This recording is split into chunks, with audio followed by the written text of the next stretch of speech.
everybody. Thank you for joining us today. My name is Carolyn Davis. I am the Manager of Events and Outreach with the Tennessee Chamber of Commerce and Industry. We also represent the Tennessee Manufacturers Association for the state, so glad to see a lot of familiar names and faces that are members of ours and a lot of those who aren't. Also, Susie Lusk is on here as well from the Chamber, VP of Event Management. So it's my pleasure. I'm going to do a couple introductions, but kind of just wanted to say thank you at the beginning, not only for you attending, but also just for Peak Performance and AlignMark reaching out to address this hot topic, so important for all of our companies to address diversity, equity, and inclusion in the workplace. So today is a 1-hour virtual session. I'm assuming kind of just an overview. I'm excited to hear as well. This is our first time to be with Denise and Cabot to hear this presentation. So thank you guys all for taking the time today, and we appreciate you being on. It's my pleasure. Like I said, I'm going to introduce both of our speakers and then pass it over to Denise and we will get started. Dr. Cabot Jaffe has over 35 years of experience and is a recognized expert in the field of assessments. He has created valid HR solutions used by millions of people. His core areas of expertise include candidate sourcing, interview and assessment design/validation, job stimulation, and employee development. Dr. Jaffe has also served as a legal expert for the state and federal court systems and the federal government. He is a member of the American Psychological Association, the Society for Human Resource Management, the Society for Industrial and Organizational Psychology, the Association of Test Publishers, and the American Society for Training and Development. He has been appointed to the Congressional Internet Caucus Advisory Committee. And Dr. Jaffe is the president and CEO of AlignMark. So we're thrilled to have him on today. And our second speaker is Denise Rice. And many of you I know are familiar with Denise. She is a consultant within our organization for the Manufacturing Association and is also president and CEO of Peak Performance. Ms. Rice is president and owner of Peak Performance, as I mentioned, which is a workforce development, training, and consulting company. Previously, she was an operational executive with a career spanning more than 25 years with Corning, Inc., holding positions including Director, Worldwide Manufacturing Effectiveness, Director of Operations, Plant Manager, as well as Engineering Manager. Denise received her BS in Electrical Engineering from Syracuse University. She received her certificate from the Lean Manufacturing Leadership Institute at the University of Kentucky and a certificate from the Executive Development Institute at Vanderbilt University, and then most recently a certificate of entrepreneurship through the Goldman Sachs 10,000 Small Businesses program. So it's my pleasure. I'm going to pass it over to Denise and we will get going. Denise, we're so excited to hear from you both today. All right, well, thank you, Carolyn, and thank you, Susie. We are very excited to be here. Both Cabot and I, our companies, Peak Performance and AlignMark, are both members of the Tennessee Chamber of Commerce and Industry, and we really enjoy our membership with that. And we have partnered together so that we can provide all of the Chamber's members a really very comprehensive package between what our two companies provide. So we are excited to be working together and we're excited to be here today. I'm going to get right to it because we promised that we will finish in the 1 hour. I know many of you are on Central Time on your lunch, so we'll go ahead and get started talking about the problem. And billions of dollars have been invested in diversity, equity, and inclusion training tools and strategies.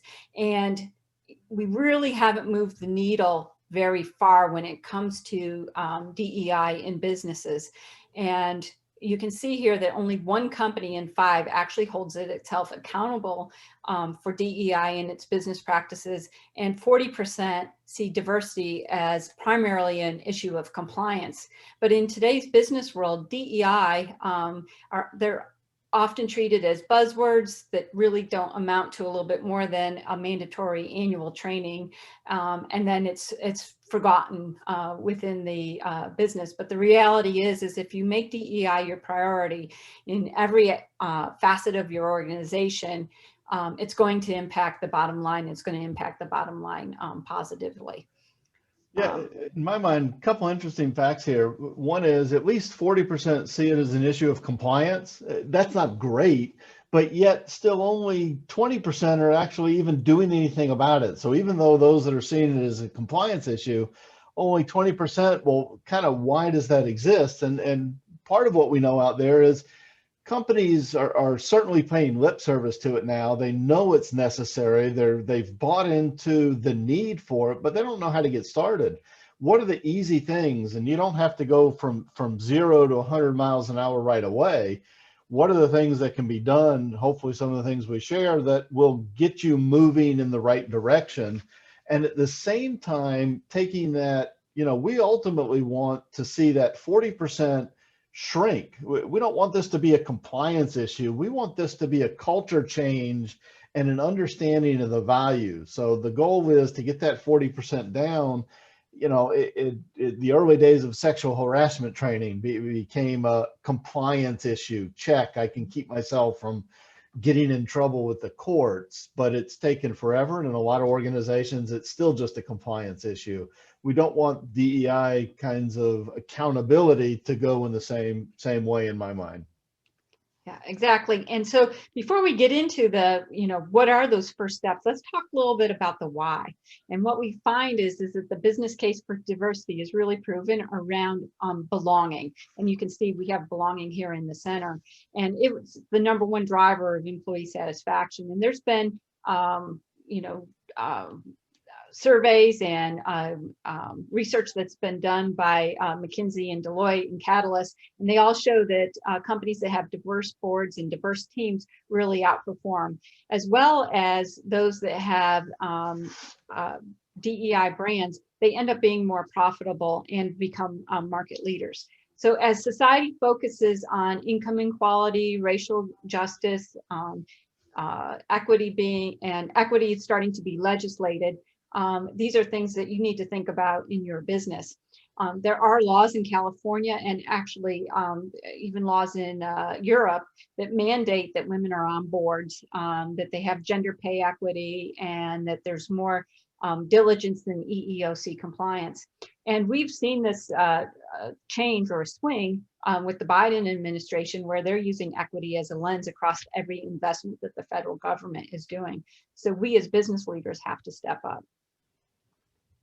The key is ultimately it's going to impact your bottom line. As an organization, outperform employee satisfaction. Those ultimately have an impact on your organization's profitability and success. So when we're talking about them, just to get us all aligned here, diversity is about representation or the makeup of an entity, and it's the presence of differences within a given setting. So I would say a diverse workplace actively brings people of all backgrounds from the perspective of age, gender, religion, sexual orientation, and that brings them all together to be part of a culture. Now, when we move into inclusion, it's about creating an environment that is conducive to feedback. So having an open and supportive environment. So an inclusive workplace recognizes and embraces those differences that everybody has. So diversity brings them together.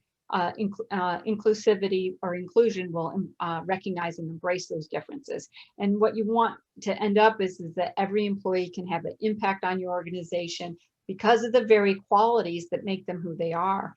And it's about making people feel like they're an organizational insider, that they're not on the outside looking in. And it's what makes them different is what is valued. And then lastly, equity is described as fairness, sameness, and valuing diversity and inclusion. So an equitable workplace ensures that all people have equal opportunities within the organization, that ties or that bias, harassment, and discrimination of any kind are not tolerated. Cabot? Yeah, I like the switch in, everyone thinks of it as DEI, partly probably because the acronym doesn't really sound too good, That's exactly DIE. right. But in reality, when you talk about kind of the progression in people's minds, the progression in the organization, it really is diversity, inclusion, which all leads to equity. And uh, people are, I mean, the good news in my mind in this last 12 to 18 months, more and more people are understanding what this really means and what this is. Some of the positive outcomes over a very tumultuous last year uh, surrounding these issues and the social injustice going on in the world, particularly the United States, but really helps open up people's eyes to this, and it is becoming more and more important. So I think it's important to explore a little bit more about equity is, and since we've already described the difference between diversity, inclusion, and equity, I really wanted to talk about equality versus equity. And I know that equality is when we ensure that everyone has the same tools and resources to succeed. The solutions often are a one size fits all, and I like to use this picture here because from in the first place, everybody's starting at the same starting line. So you have all of your different runners all have been given a one size or a one size approach. The why business tends to go to this is it's less expensive, it's less time consuming to implement. You just give everybody the same. But equality does not always address the specific barriers a person is facing, and thus sometimes these solutions can actually be a little useless. When we move into equity, and you can see that it's based on the system here, it's just the runners have a systemic problem, and that is that the people on the outside have a longer way to run. So equity requires us to acknowledge that based on the variety of experiences, intersectionality, or advantages that people in our organization face, that they have different barriers. And so the solutions that are implemented are tailored to address the specific needs of each individual or each organization. And equity solutions definitely require more time to implement. You need to do background research on each of the underrepresented groups. In addition, building these individualized tools and resources can be costly. However, it really is a great way to ensure that you're overcoming these specific barriers that underrepresented groups are facing. So I think simply said, equality is distributing resources equally, and equity is distributing resources based on needs. So when we start taking a look at DEI in the workplace and why that's important, according to McKinsey and Company report, companies in the top quartile of ethnic cultural diversity on executive teams were 33% more likely to have industry-leading profitability. And the report also goes on to say that the penalty for bottom quartile performance on diversity persists. So overall, companies in the bottom quartile for both gender and ethnic cultural diversity were 20% less likely, or I'm sorry, 29% less likely to achieve above average profitability than they were all other companies in the data set. So in short, not only were they not leading, but they were actually lagging. So the benefits of publicly celebrating these differences are twofold. So when employees feel like they have a voice and are empowered and respected, it creates trust and a feeling of belonging. That takes us back to that first slide where we were saying that belonging is the number one job satisfaction. And then from a business perspective, the more people feel trusted and belonging, the more innovative they are, which they use their imagination and then become more productive. Cabot, did you want to comment on this? I think it kind of comes up in the next couple of slides where there's a lot of advantages, and this plays out, how come they're in the increased quartile differentially, and that's through a lot of offshoots of putting these programs in, and offshoots that lead to increased job satisfaction, higher trust levels, more employee engagement, which ultimately, this is not a new concept, for 40, 50 years has been measured to show the impact within an organization there. We're also going to touch on it a little bit later, but we've got additional impacts of, you've got younger generations coming up. You've got millennials and Gen Zers that are more and more concerned about the corporate social responsibility. And this topic in particular is more important to them than many others have been to previous generations in the workplace.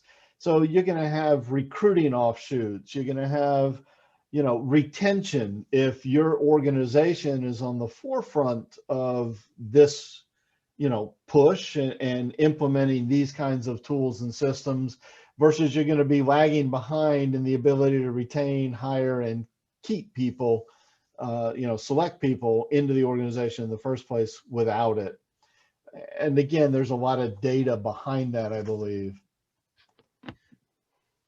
And just to include here what Cabot was mentioning is the other reasons of why you want to invest in diversity, equity, inclusion in your workplace. Research has shown that many of these benefits of a diverse and inclusive workplace exist, such as higher revenue growth, increased ability to recruit the diverse candidates, of course, higher employee retention, and then this greater readiness to innovate. So inclusion in the workplace is one of the most important keys to retaining your employees. And in today's world where hiring employees are difficult, and we hear this over and over again from our businesses, due to COVID, we have this big, we have a lot of unemployment. However, companies who are trying to hire employees are really struggling with finding people to fill those spots. And so it's really important that your employees that you do have do feel like they belong, and that you can maintain and retain them.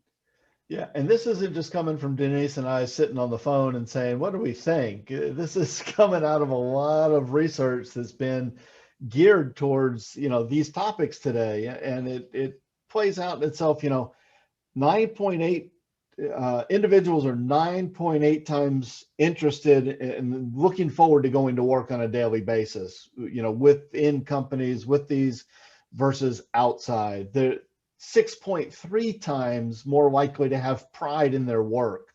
Ultimately, that translates into happier, more productive employees.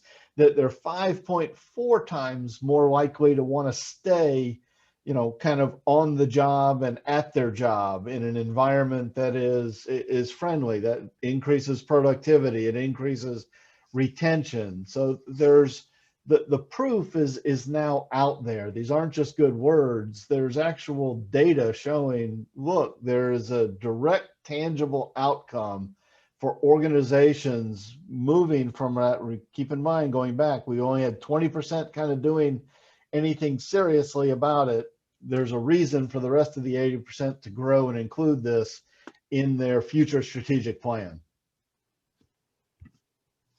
So we're hoping that we've convinced you at this point that there is a real business reason to why you want to drive diversity, equity, and inclusion in your company. So we're going to make a little bit of a shift and talk a little bit about some of the gaps and issues that companies are struggling with. And so starting off with the first one is leadership. The bad news is that HR professionals are given responsibility for this topic, and many of them do not really feel that they're fully ready to handle this on their own. And companies are hiring heads of DEI at a record rate right now. There are more than 30,000 such senior positions that are open today. But most HR professionals need more education on this topic, and the DEI job is really complex, and it's nuanced, and it's difficult. And so with that, only 4% of the HR professionals really feel proficient to lead the corporate DEI programs. On the flip side, the good news is DEI leaders are seeing this as a unique moment right now, that the barriers to change that have always been there are being softened or even really dropping away completely.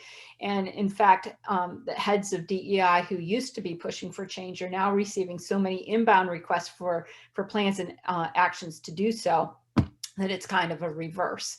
So I kind of gave you a little bit of, this is the bad news and the good news. And Cabot, I'm going to flip it over to you if you wanted to make any comments on leadership.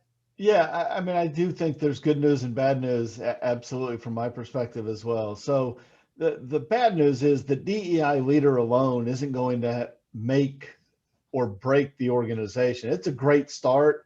It's a way to help drive organizational and culture change down to other levels in the organization. But ultimately, it is the direct supervisors and leaders on the floor and leaders in the organization that have to impact and make it happen, so to speak. Those are the people with the biggest influence on the individuals in the organization. And the shift from making it compliance to culture change is going to start with the DEI, but if it ends with the head of DEI, then it's going to be a compliance issue, because they're going to end up saying, in order for them to get their job done, they're going to say, okay, you have to go through this training.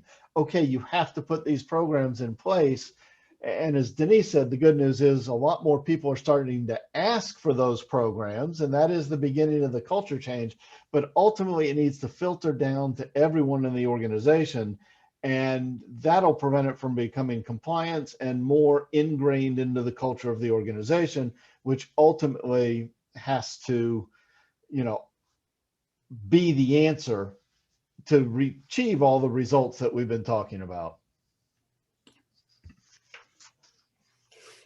And we just can't emphasize enough the Generation Z impact on what is happening right now. And if you take a look at your workforce, while a lot of your managers are going to be in the baby boomers and Gen X, the amount of millennials that are moving into the supervisory and manager role is increasing at a very rapid pace. And that Gen Z is your youngest employees that are out there, that are coming into your organization right now. And they are very, very passionate about this. They see race, ethnicity, gender, age, abilities, sexual orientation, all of this is something that they want their organizations to engage in. They want their organizations to have plans for, and they want their organizations to really aspire to work to value that diversity. And the generational response is just going to be the real difference as we think about the staying power of DEI today versus a decade ago. And the opportunity for this to be that moment really that really drives extended and consistent change, where it's not going to be a one and done or this annual training that you do. And Cabot, I'm going to turn this over to you, because I think this is a kind of your expertise in this area. Yeah, I mean, if you think about it, obviously 2008 delayed the retirement of a lot of baby boomers. That little recession, they quit mentally, but they stayed on their job. But all of a sudden, you've got 80 million baby boomers that are leaving the business world, and they're running out the door. They're not taking time. They're not leaving anything behind. And now we have 150 million millennials and Gen Zers over the next 10 to 15 years that'll be the workforce. If you're not at 70% hiring Gen Zers and millennials within the next 5 years, I'll be amazed. And they are different. They've grown up different. They have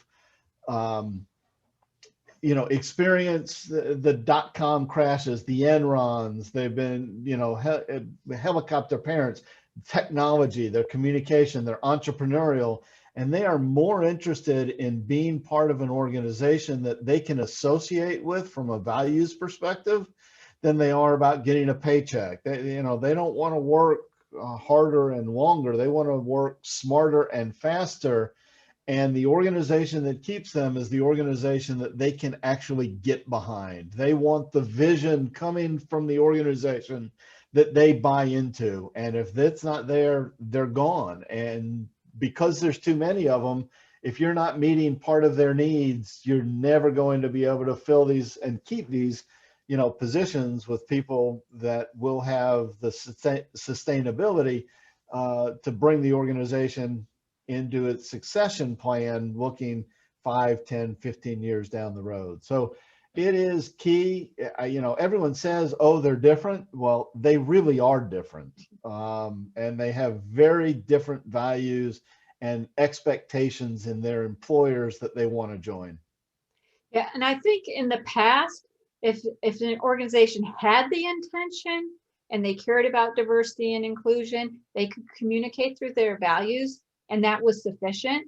But today, the Gen Z, they require that there's action. So intention's not enough. They want to see action, and they want to see the results that back it up. All right, so let's talk about some of these bright spots. So the first one is goal setting. And as we talk about what are organizations, or what have they done well? And we decided to focus on bright spots because I put out a blog a week or two ago, and I focused on the mistakes that employers are making. So today we're going to focus on bright spots. But we've seen several organizations who really have had the communications piece down. And while many of their leaders might stutter a little bit around whose decision it was or how to make a decision of how to respond, many organizations have really developed some decision trees, and they've developed committees and values-based decisions criteria to decide when and how they would respond, and really setting those goals out there with their metrics, and having their vision and where they want to see.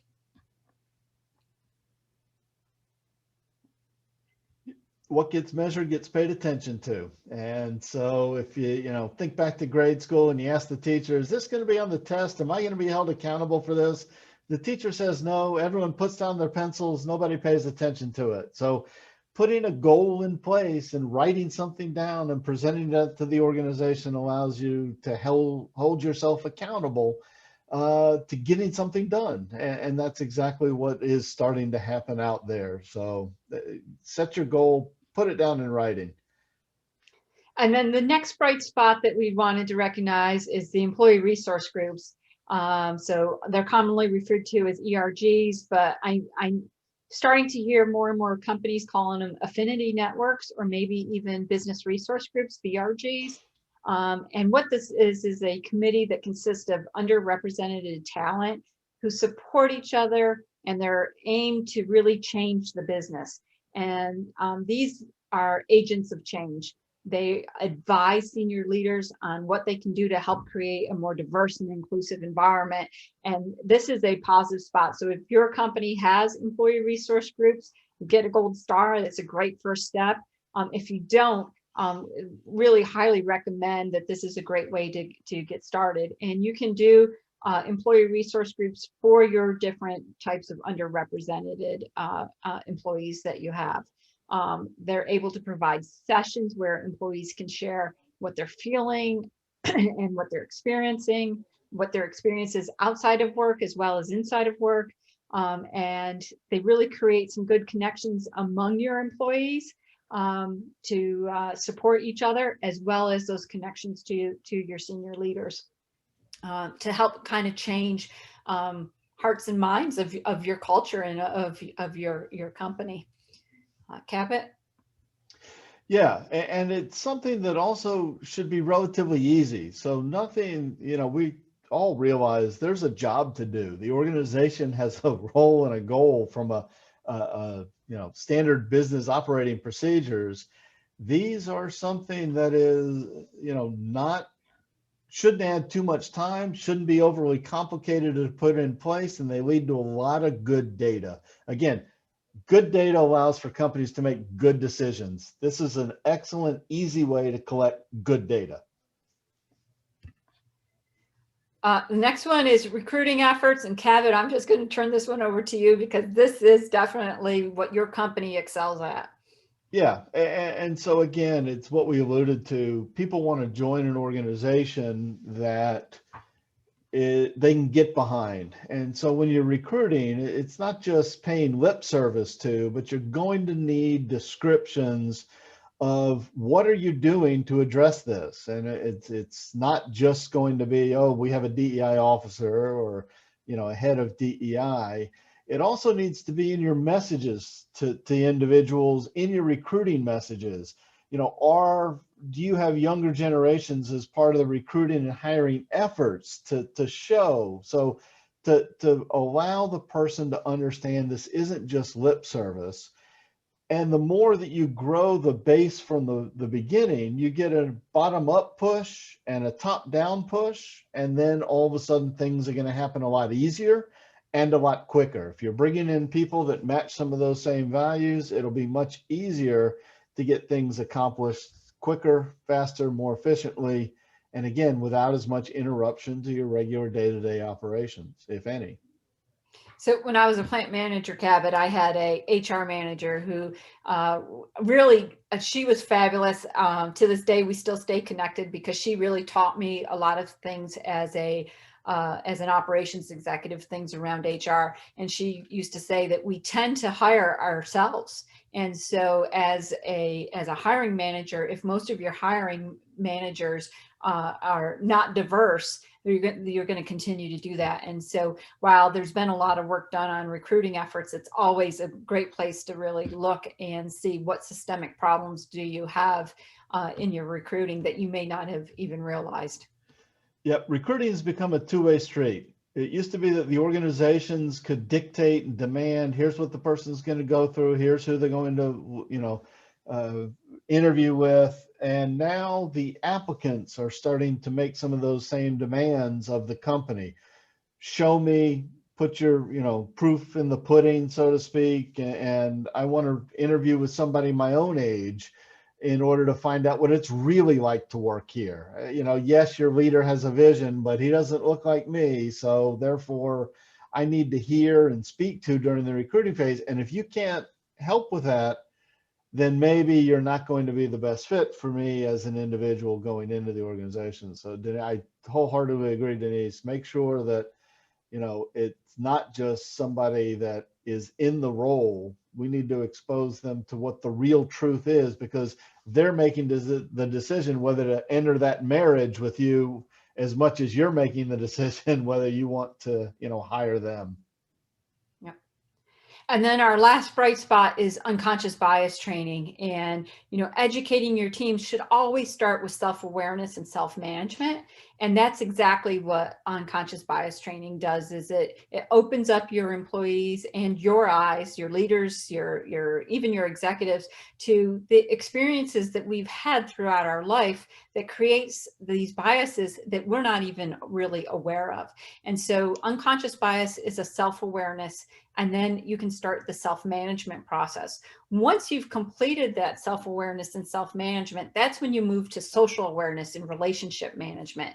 And then it's a continued training, but unconscious bias training is really a great start. And we have seen a number of companies that have done this. Even right here in Tennessee, we've provided this training for a number of companies as their first step. It really opens up one's eyes to realize that we all have these thoughts and attitudes or assumptions that are influencing our understanding and our decisions that we make at a subconscious level. Now, in my blog last week, as the key mistakes that leaders make, this was actually one of them, was stopping at unconscious bias training. So while it is a great start, it cannot be one of those trainings that you just check off every year. So really understand that this is a self-awareness and self-management, and then following up on that would be moving into social awareness and really making that committed change. Okay, so We promised you that we would show you, kind of give you what is it, how would you get started. So employers use diversity, equity, and inclusion initiatives for both compliance obligations and then also to increase their overall bottom line with a more diverse, equitable, and inclusive workforce. But there's really 4 main phases. So number 1 is data collection and analysis to determine the need for change. Number 2 is the strategy designed to match the business objectives. So once you've collected your data, you develop your strategy. Number 3 is implementation of the initiative. And then number 4, don't forget, is evaluation and continuing audit of the plan. So for all my engineers out there, it's the plan, do, check, act is really what you're following through. Now, from all my non-engineers, I'm going to let Cabot explain it. So this really hopefully becomes not an event, but a continuous process, meaning, and we don't need to wait until we've got 100% of the answers and 100% of what we should be doing in place. The key is to start acting now. Collect some data. You don't have to collect every piece of data out there. You build a little part of the strategy and implement one piece of the initiative. But then the key is that 4th bucket where we evaluate how well has that first sequence gone, what needs to now change, and what does the next sequence of 1 to 4 continue to look like. And so it is the ongoing and the mentality. We don't want, this is not an event. This may start with an event. It may start with a self-awareness and the unconscious bias training. But ultimately, it needs to lead to a process and an ongoing process where this is visited, revisited, acted upon, and evaluated over and over again, both at the individual level and at the organization level. And so there are individuals that will go through this process or subgroups in the organization that could do this very easily and will make a lot more progress quicker. That doesn't mean we should, that gets back to the different people, different start points need different amounts of help and intervention. So yes, this is 4 easy boxes, but there's really sub boxes in there because one part of the group maybe lead you to different data. And the real message here is, doesn't have to start 100%, doesn't have to be 100% perfect. Get some data, act on it, and then continue it and revise it. Well said. Just a couple of things, though, a watch out or a thought as you are looking to implement these steps. And I'd like to say this as an inward lens of equity as well as an outward lens of equity. And so when we're talking about an inwards lens of equity, what have we heard workers from different backgrounds say about being treated fairly, respectfully, and having fair access to development and promotional opportunities? Does your talent programs, or we should say, does our talent programs and processes mitigate the potential impact of biases? And do they create equitable opportunities for all employees of all identities and backgrounds to succeed? What signals, such as retention, career progression, or engagement, are we seeing that may reveal inequitable outcomes in our worker experiences? What tools or resources are for self-education on workplace inequity, which reduces the emotional burden for affected groups to educate each other? So these are some things that you can do for that inwards lens of equity. Now, when I talk about outwards lens of equity, what I'm thinking about is, does our organization engage with customers in a way that actively adapts to evolving and complex customer backgrounds, values, and needs? Does our organization engage externally with community stakeholders, community organizations, suppliers, and partners?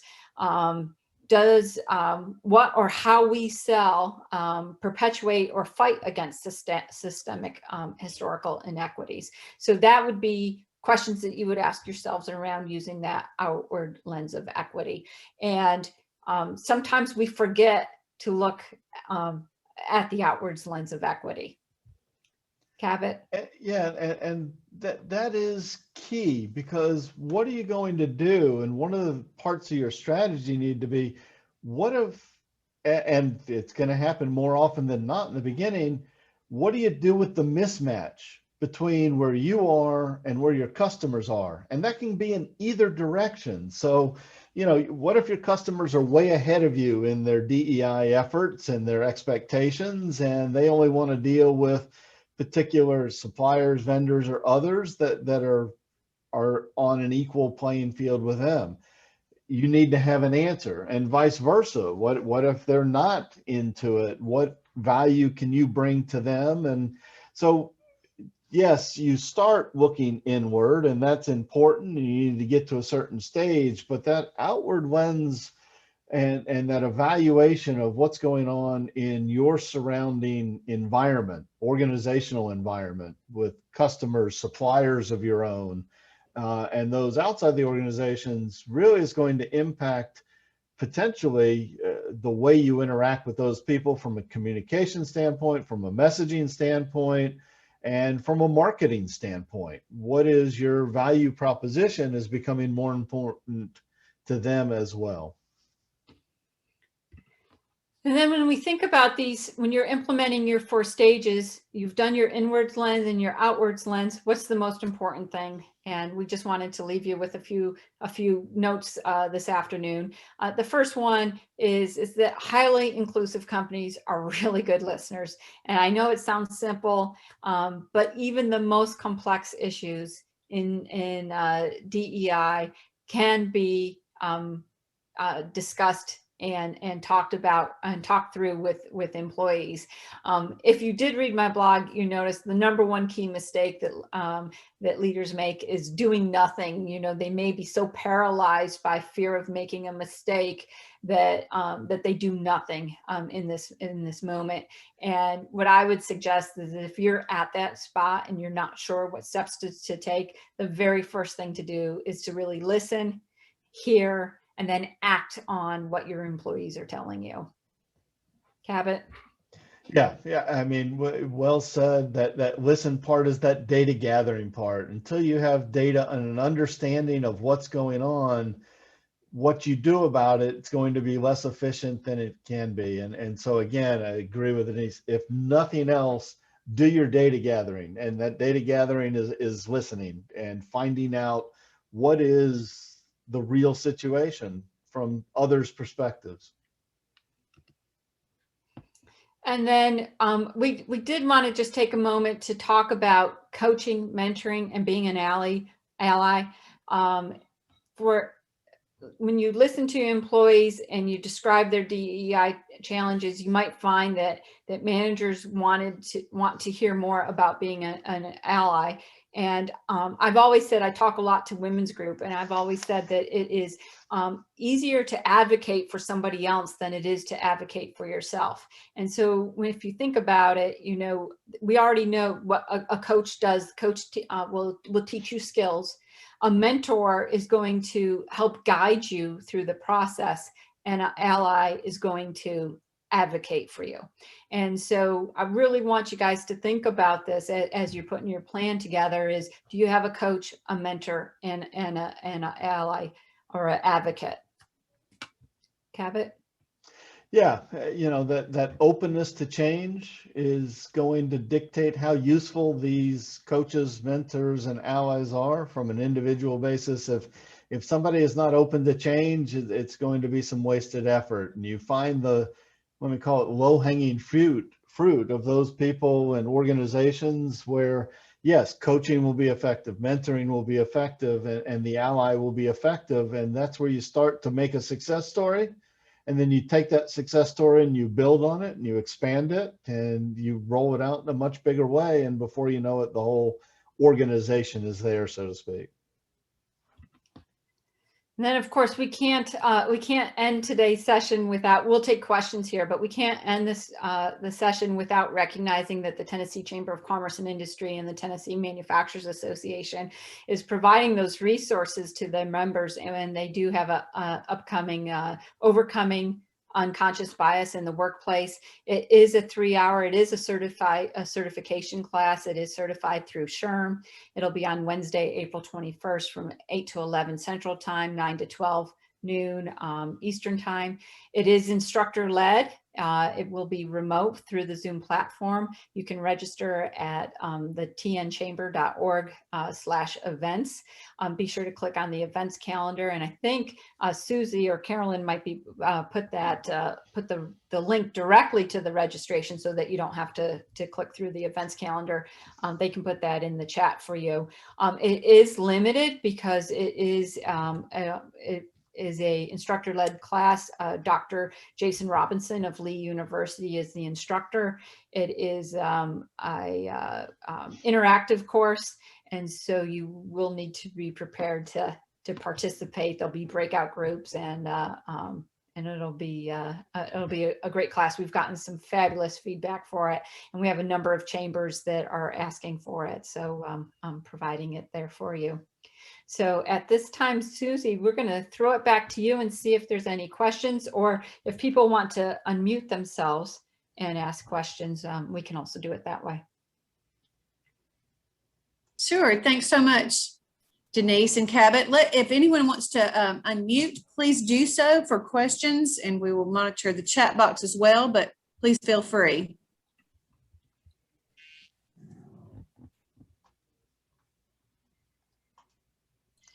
Okay, I have never been that clear in my life. There's got to be questions out there that are just even things that were said.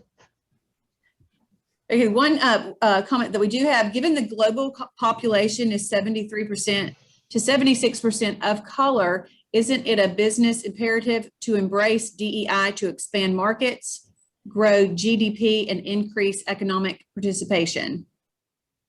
Yes, and as we're becoming more and more global, as companies become more global, that's really important. We can even have small businesses that are seeing the impact of globalization. But yes, it is imperative. And I think that goes right along too with the Gen Z impact. So the younger generation is requiring that. And then, I mean, I do a lot of speaking for the chamber about how COVID-19 has really accelerated us into technology, and that technology breaks down those global barriers. So we're not just going to be working within our bubble in Tennessee or in the United States. It's definitely is a more global impact. Kevin, I'm going to let you comment too if you have anything you want to add. Yeah, I mean, the globalization of business has been going on for a number of years now. Obviously, technology has played a major role in that. And for those organizations, from either, again, suppliers, customers, process outsourcing, all of that's part of every business. And it doesn't matter, you don't just have to be the big multinational anymore to be in that field. And it's a great question and a great reality. Yes, it can't not have an impact. I mean, it really, what you're doing here, though, will address those kinds of issues. And it's the same process. That's just really highlighting the importance of it again as another benefit for moving down this path. Additional questions or comments?